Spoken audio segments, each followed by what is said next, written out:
নির্দিষ্ট করব। আরও একটি কথা এসছে যে কোর্স কারিকুলাম সংশোধন ম্যাথসের, আমরা এই দাবি গতকাল তোলার না, 29শে জানুয়ারি আমাদের স্বাস্থ্য শিক্ষা অধিদপ্তর থেকে কোর্স কারিকুলাম সংশোধনের জন্য একটি কমিটি গঠন করা হয়েছে, যে কমিটি ইতিমধ্যে একটি সভায় বসেছেন এবং তারা সংশ্লিষ্ট সকল পক্ষের মতামত সংগ্রহ করে একটি বিজ্ঞানসম্মত, বাংলাদেশের উপযোগী এবং একটি গ্রহণযোগ্য কারিকুলাম প্রণয়নের প্রক্রিয়া চলছে। আমরা আশাবাদী একটি যুক্তিগ্রাহ্য সময়ের মধ্যে তারা আমাদেরকে প্রতিবেদন পেশ করতে পারবেন। চিকিৎসকদের নিয়োগ প্রসঙ্গে একটি কথা এসছে যে অনেক চিকিৎসক নিয়োগ করতে হবে। আপনারা জানেন 45, 46 এবং 47 এই 3 BCS এর মাধ্যমে 450, 1682 এবং 1331 জন চিকিৎসক নিয়োগের প্রক্রিয়া চলমান।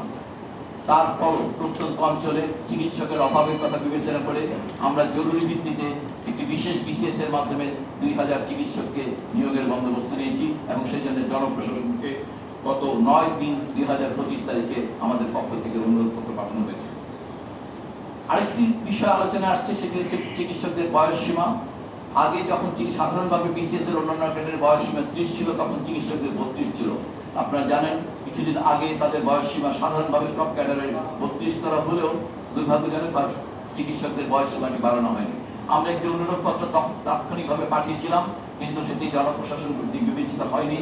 আমরা গত 5/3/2025 তারিখে আমরা এই বিষয়টি পুনরায় বিবেচনা করার জন্য স্বাস্থ্য পরিবার কল্যাণ মন্ত্রণালয় থেকে জনপ্রশাসন মন্ত্রণালয়ের অনুরোধ পত্র পাঠানো হয়েছে।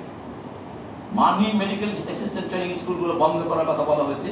এটি একটি চলমান প্রক্রিয়া। এটা প্রথমে চিহ্নিতকরণ, এবং আপনারা জানেন যে সেই হিসাবে বিশাল সংখ্যক ম্যাথসকে চিহ্নিত করা হয়েছে মানহীন, যেগুলোতে ভর্তি প্রক্রিয়া এখন বন্ধ আছে। কিন্তু সেগুলোতে ইতিমধ্যে ভর্তিকৃত ছাত্রছাত্রীরা যতক্ষণ পাস না করবে ততক্ষণ সেই স্কুলগুলো বন্ধ হচ্ছে না। অতএব একটি বিশাল সংখ্যক ম্যাথস স্কুল যেগুলো নাকি চিহ্নিত হয়েছে মানহীন এবং সেগুলো বন্ধ করে দেওয়া হয়েছে, ভর্তি শুধুমাত্র ভর্তিকৃত ছাত্রছাত্রীরা পাস করার পর সেগুলো সম্পূর্ণরূপে বন্ধ হয়ে যাবে। তবে শুধু মানহীন ম্যাথসই নয়, এই প্রসঙ্গে আমাদের মন্ত্রণালয়ের অবস্থান আরো স্পষ্ট। আমরা চিকিৎসা শিক্ষার সকল শাখায় মানের বিষয়ে কোনো রকমই কম্প্রোমাইজ করতে রাজি নেই।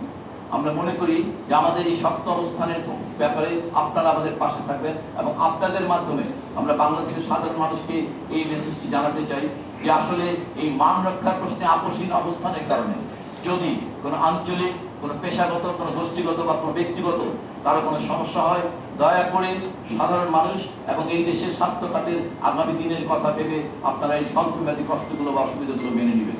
তাহলেই পক্ষে শুধুমাত্র স্বাস্থ্য পরিবার কল্যাণ মন্ত্রণালয়ের পক্ষে এই শক্ত অবস্থান করা সম্ভব হবে। এছাড়া বেসরকারি চিকিৎসা প্রতিষ্ঠানে যে চিকিৎসক কর্মরত যারা থাকেন তাদের একটি পে স্কেল দাবি করা হয়েছে। আসলে তাদের পে স্কেল দেওয়াটি একটি দুরূহ বিষয়, কারণ একটি ইউনিফর্ম কাঠামো নয়।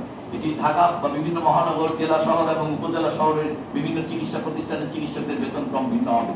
তবে একটি সর্বনিম্ন বেতন কাঠামো, অবশ্যই চিকিৎসকদের জন্য একটি সর্বনিম্ন বেতনের প্রস্তাবনা আমরা বেসরকারি যে সকল চিকিৎসা সেবা প্রতিষ্ঠান আছে তাদের মালিকদের সঙ্গে আলাপ আলোচনার মাধ্যমে অতি সত্বর আমরা একটি সর্বনিম্ন বেতন চিকিৎসকদের জন্য এবং চিকিৎসক সহায়ক অন্যান্য নার্সদের জন্য আমরা চেষ্টা করব।